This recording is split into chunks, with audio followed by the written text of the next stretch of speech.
being an inpatient in hospital is extremely costly. So that's one thing that I think might be able to influence some of the outcomes. Obviously, the bigger issue here is just having access to transplant.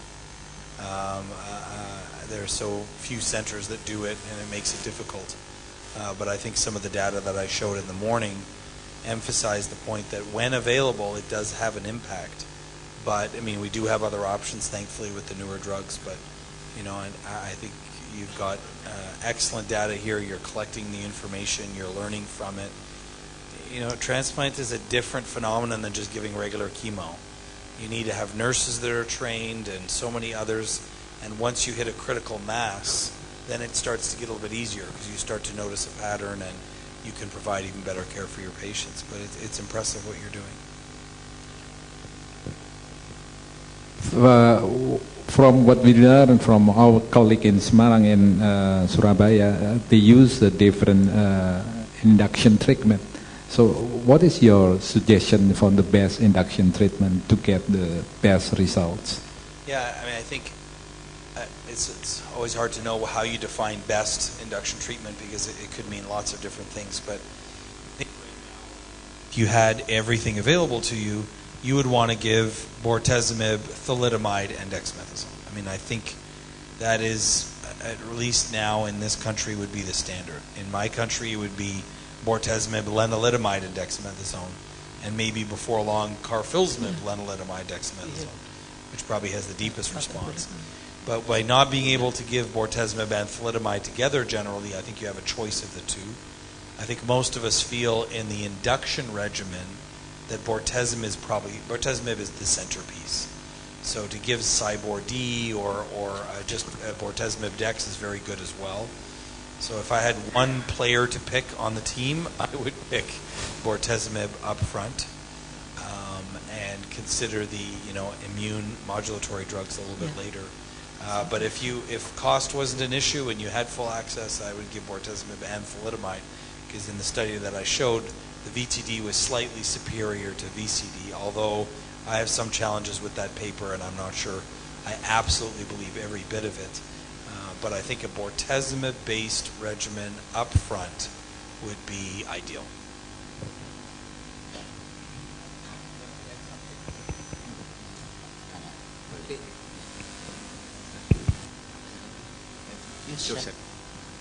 Prof. Joseph, may I ask you?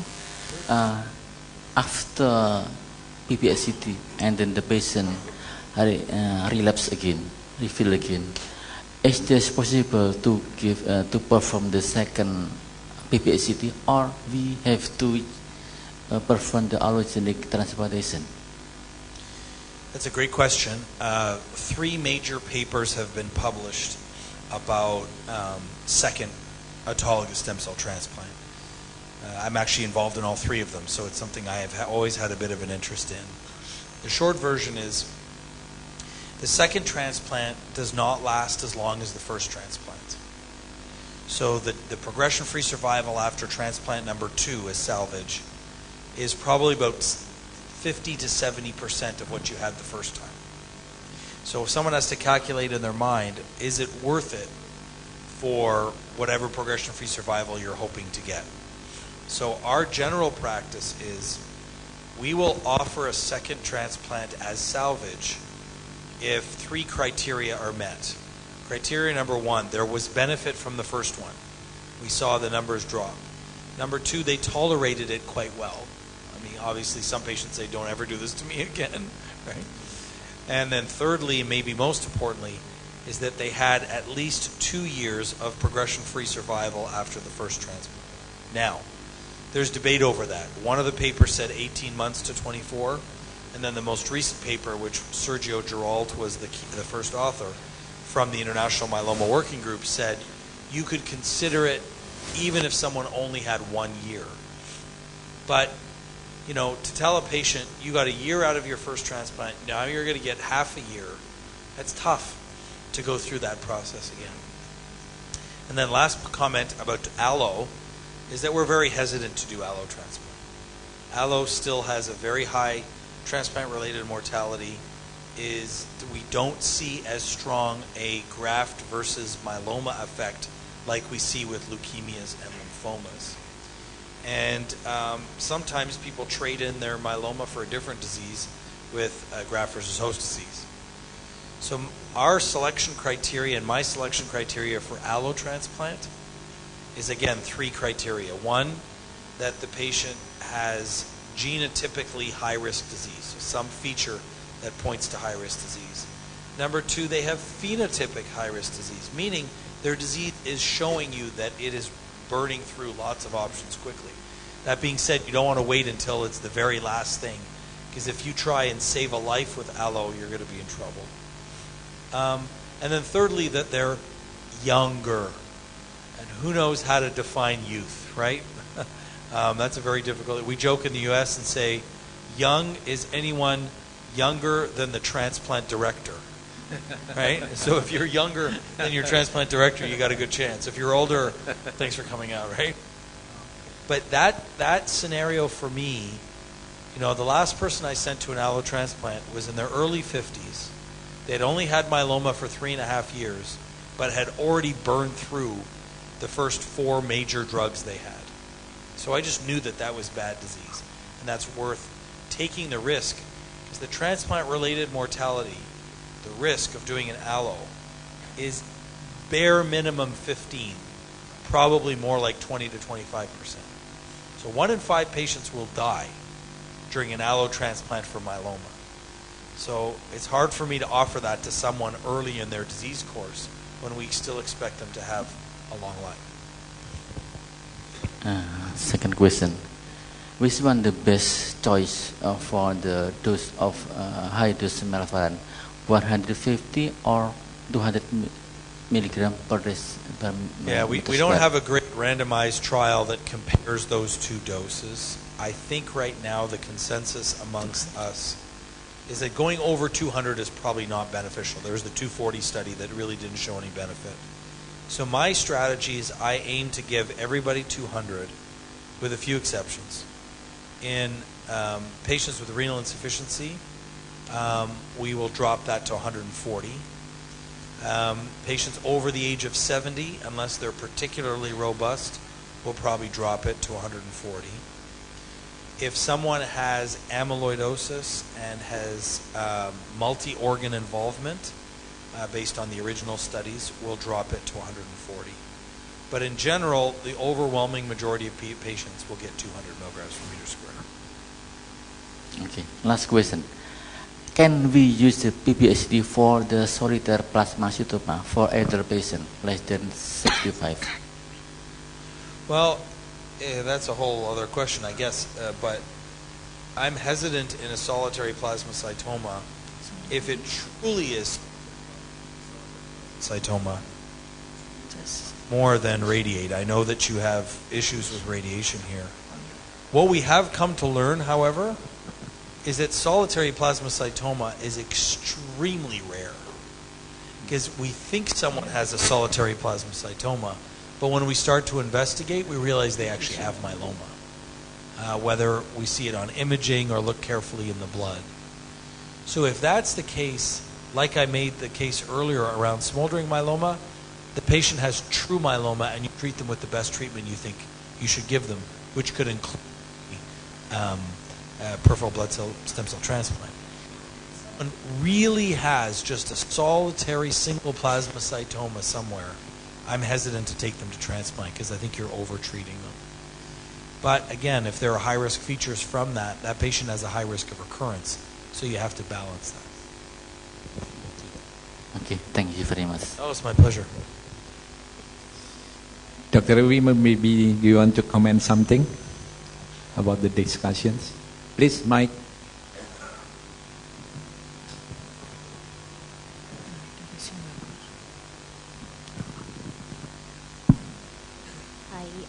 Actually, a lot of the questions around the transplant has already been asked by Professor Michael, kind of regarding the days of engraftment as well as the hospitalization stay. And I do agree with him that, in Singapore as well, the outpatient treatment is cheaper than inpatient stay. unless you're Singaporean, it's just the way our insurance works. So it's actually cheaper to stay in hospital if you're a Singaporean. But we do have a lot of foreign visitors as well that come seek treatment in Singapore, and we do try to offer outpatient transplant for them. But saying that, we have like a robust system for vetting the patients before we offer this service. They need to have like a caregiver who's educated, who's able to take care of the patients in an outpatient setting. I'm not sure if you actually keep them in during the mobilization part, like in terms of your length of stay in hospital. Do you add that? Is the mobilization also included in your length of stay? When you harvest the patients, when you give the mobilization chemo?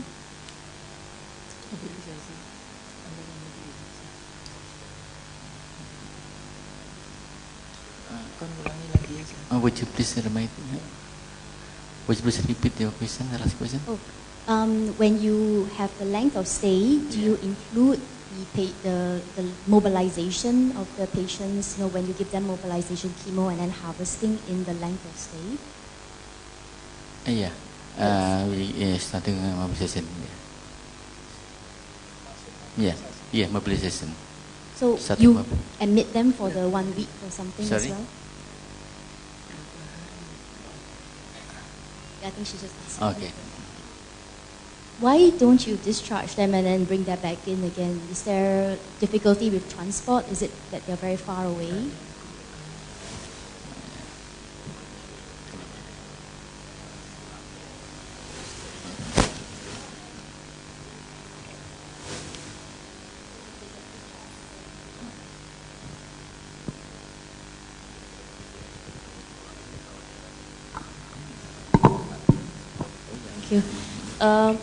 In the government insurance BPJS in Indonesia, if you have your mobilization separate from another step of transplant, they will not cover it for the full package of coverage transplant. So we have they mobilize include for step one for transplant all the way. Thank you. That probably covers that as well.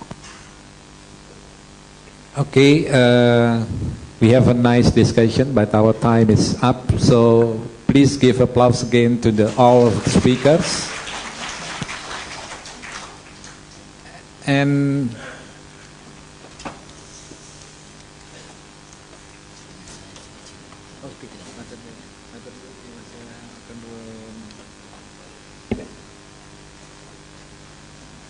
now we move on to the next session. We will have one invited oral presentation. This presentation will be delivered by Dr. Santi Kristiani Gultom from Hasan Sadikin, Bandung. And she will deliver a talk with the title Risk Stratification and Patterns of Clinical Characteristics of patients with multiple myeloma based on chromosome aberration T414 and T1416 with FISH methods. Dr. Santi, time is yours. Your time is 10 minutes. Thank you, moderator. Good afternoon, the esteemed members of the audience, professor, consultant, senior. I'm Santi Kristiani Gultom. I'm trainee from Hematology Medical Oncology, Hasan Sadikin Hospital, Bandung. Today, I feel deeply honored to give an opportunity to present about our study with the title is Risk Stratification and Clinical Characteristic of Patients with multiple myeloma based on chromosome aberration T414 and T1416 with fluorescent in situ hybridization method.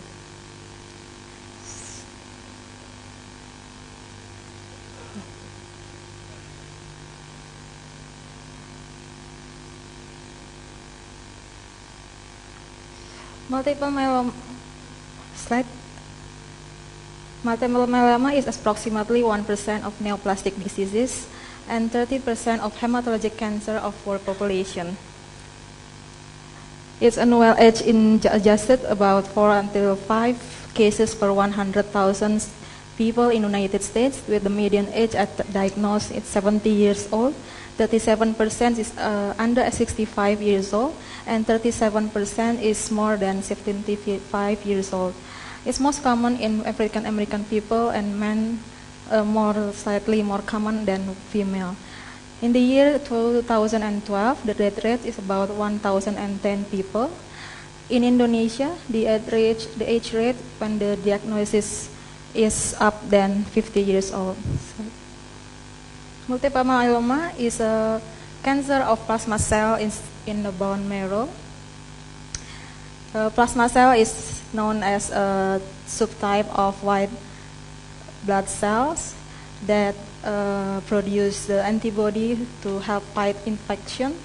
Then in the multiple myeloma, the plasma cells become abnormal and produce and grow over. The overgrowth this will lead the multiple myeloma defining events. There are many prognostic factors that can help us to give the stage for multiple myeloma.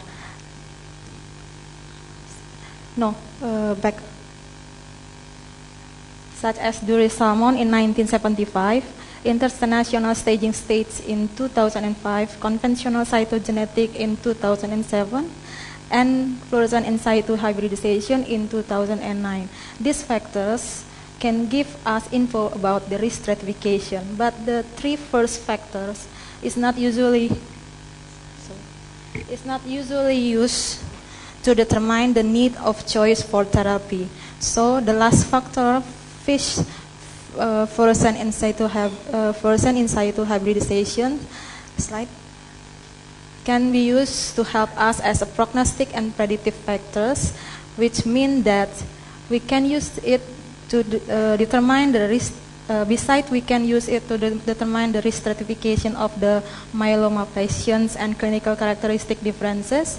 That we can then we can use the FISH for the need to choose the preferable therapy for patient with multiple myeloma. Because of there was no data before in Indonesia, we tried to do this study in Bandung.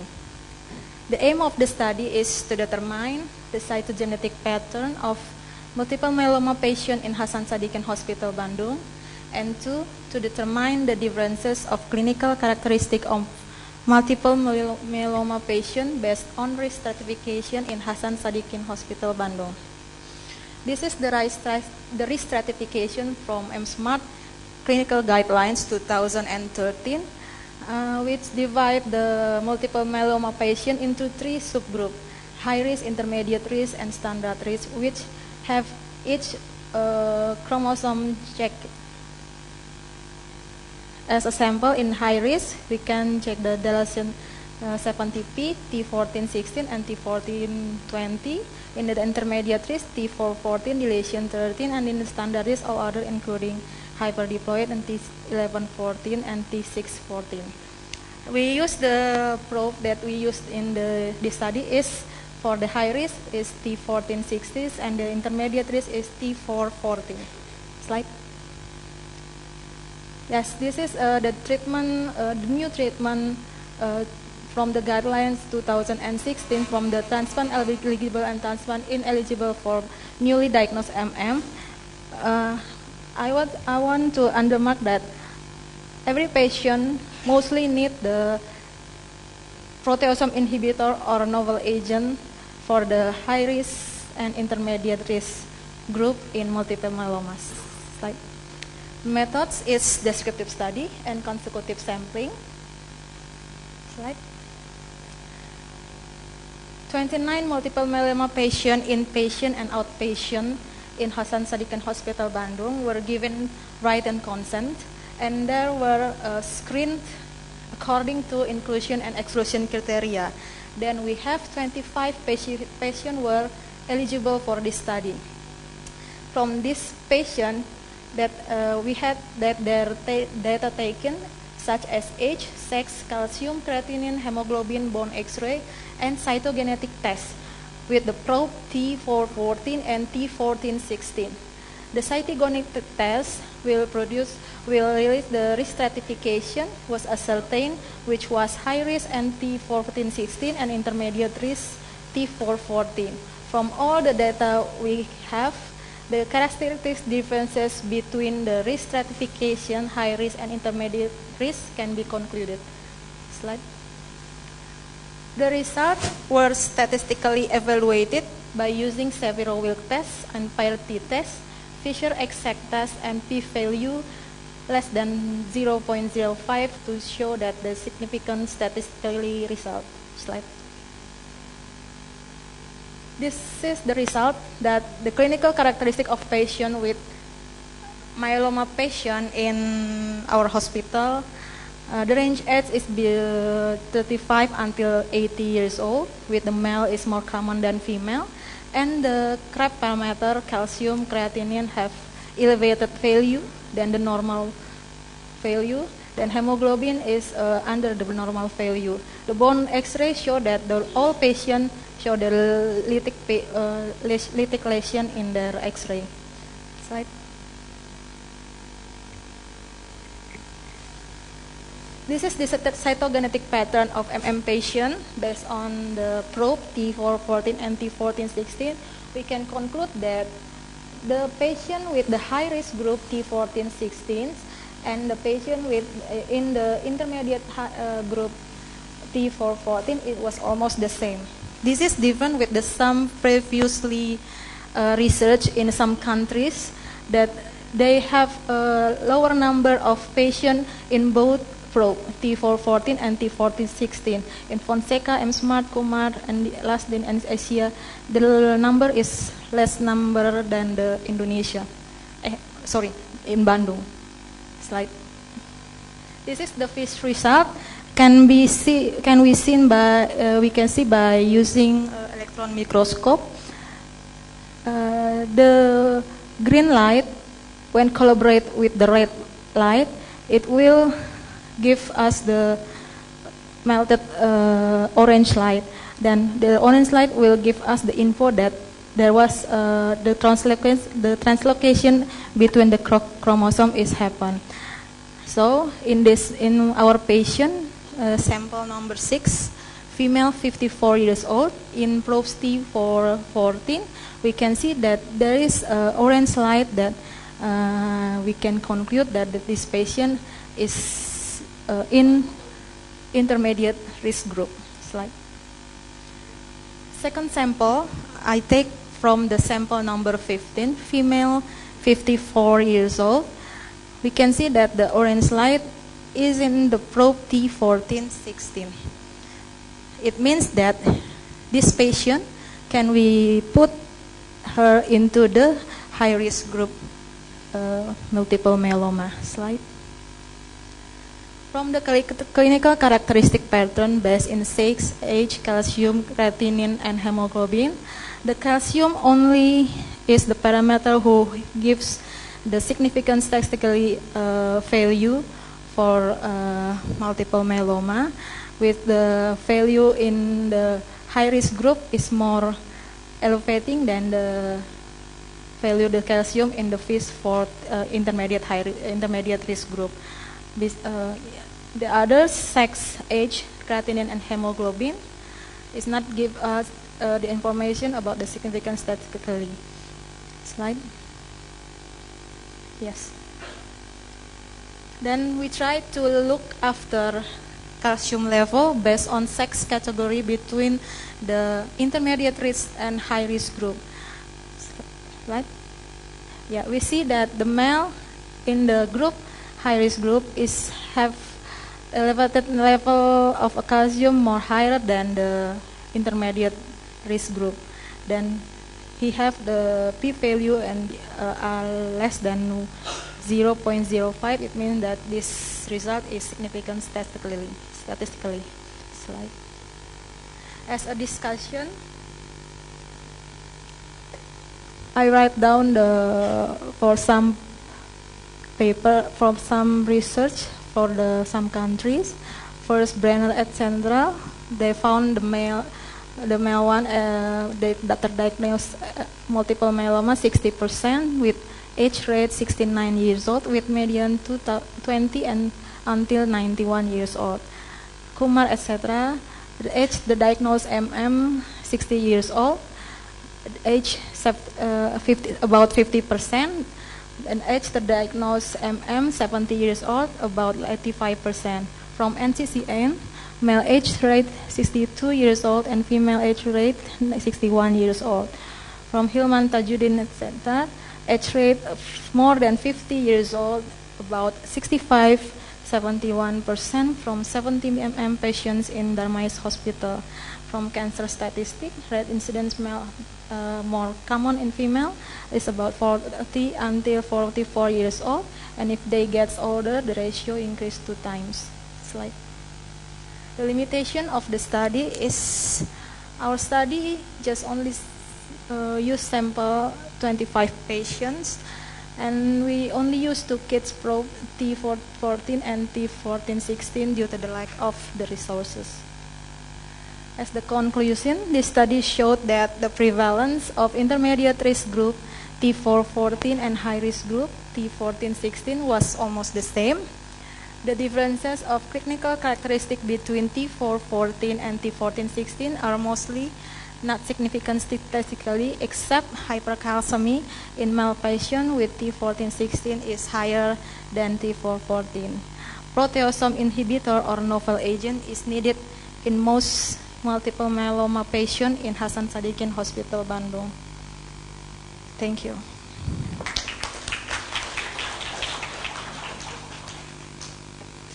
Is there any questions from the audience?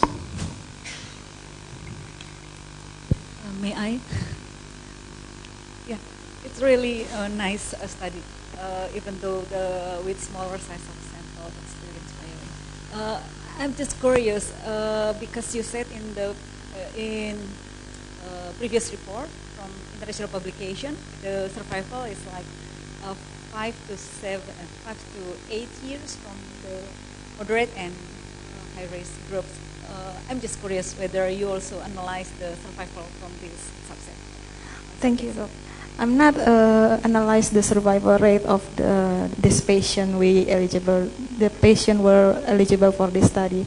We just analyze that the risk stratification in every patient. We see the CRAB criteria, and we collaborate it with the FISH cytogenetic examination. Then from this all data, we conclude about we conclude that the risk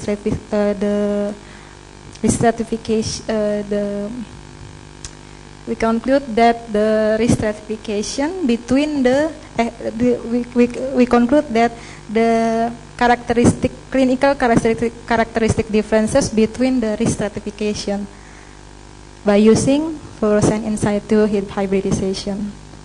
Thank you. Are they still alive and happy now? Okay. Unfortunately, we don't give a close monitoring with these patients.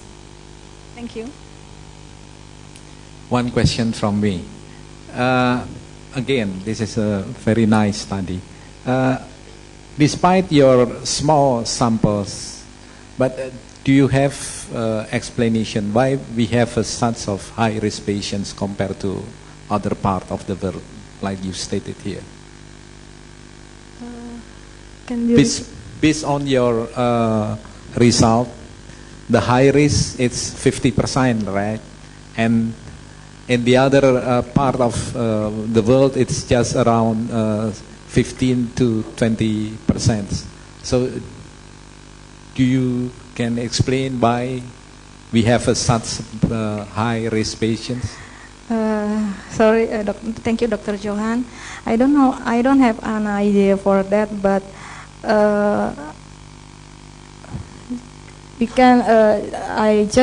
we just know that from this study that the patient we're shocked to that we know that the patient in Hasan Sadikin Hospital is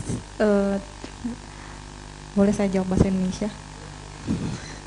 Jadi kita juga kaget, kita juga terkejut karena kita tidak menyangka bahwa memang pasien di Hasan Sadikin Hospital itu termasuk dalam dua-duanya yang paling tinggi intermediate risk dan high risk. Tetapi memang saya baca terakhir ini annual update dari 2016 bahwa T414 pun itu termasuk dalam high risk, terakhir digolongkan dalam high risk. Jadi menurut saya memang dari dua probe ini memang sudah digolongkan dalam high risk dari yang terbaru, ilmiah yang terbaru, Dok. Jadi pesannya di sini bahwa memang pemilihan obat novel agent itu memang melalui studi ini memang sangat penting untuk kelangsungan hidup pasien multiple myeloma selanjutnya. Joseph, do you want to say something? In this study, we have significant high-risk patients. So, do you want to comment? What do you think? Why we have that? Is that a matter of genetically or something? Yeah, a few points. One, thank you. Very well presented too. You did extremely well. I think, as I noted earlier, I mean, the different approaches that we've learned, that complete remission is probably the most important in this higher risk patient. Why you're having more is a very difficult question. I suspect that it's because you're not detecting it as much in other patients, so it might look that proportionally higher. And two, we just know that regionally across the world, plasma cell disorders are different, right? Amyloidosis has a very unusual distribution pattern. We look at other B-cell malignancies and lymphoma. There are aspects of those lymphomas that are much more prominent in Asia and others that are not. So whether that's genetically driven or environmentally driven, nobody knows the answer. But I think we're coming to appreciate now that labs are getting better at doing these tests, that it really is important to identify them right off the start. Okay, Dr. Uy, do you want to say something?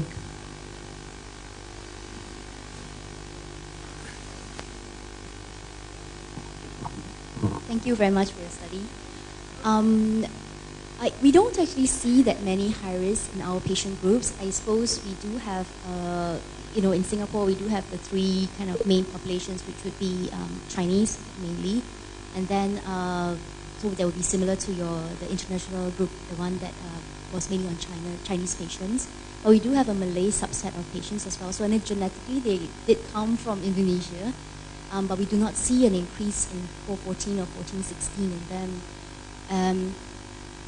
So I'm not really sure why you're seeing so many high risks, and I don't know, it's because they're presenting late, because I think just from brief discussions that patients do tend to present quite late to hospitals, if I'm not mistaken, with a lot of disease burden already, and so you may be just picking up the kind of the bad players.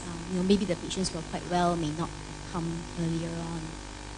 But I mean, it's a very good study, and I can see there's a lot of work that went into it. Thank you. Okay, thank you once again. Big applause.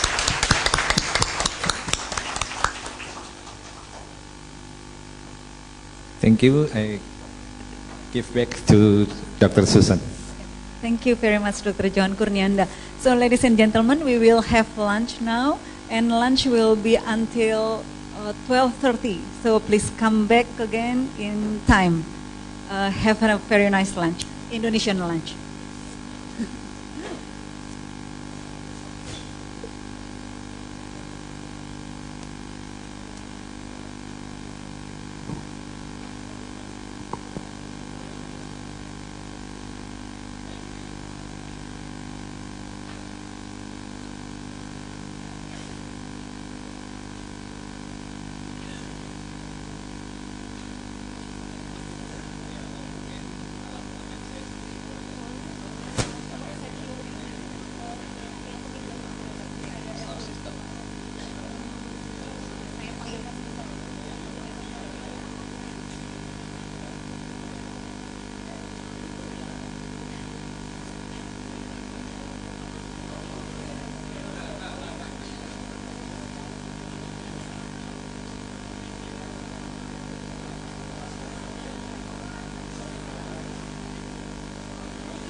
cik, cik, cik satu, cik, cik, cik, cik, cik, cik, cik, cik 1, 2, 3, 4, cik, cik, cik,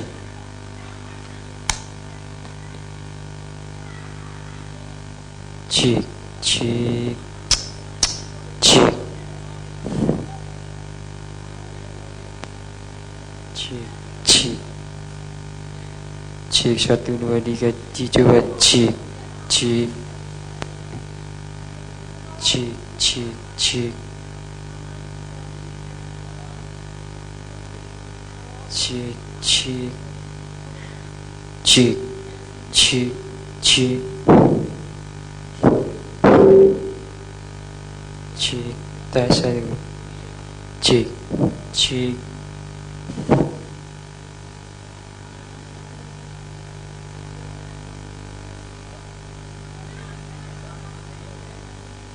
cik, cik, cik, cik, cik, cik, cik, cik, cik, cik 1, cik, cik, cik, cik, cik, cik, cik,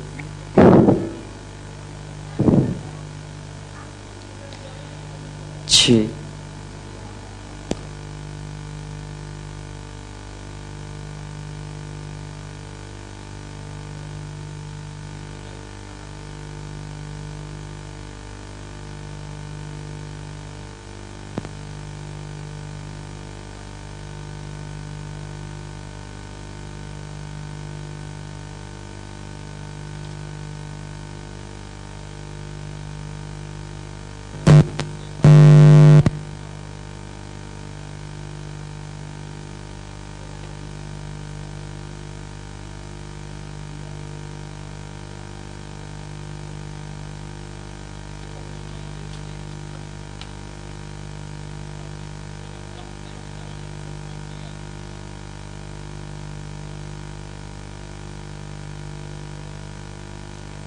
Cik, cik, cik, cik.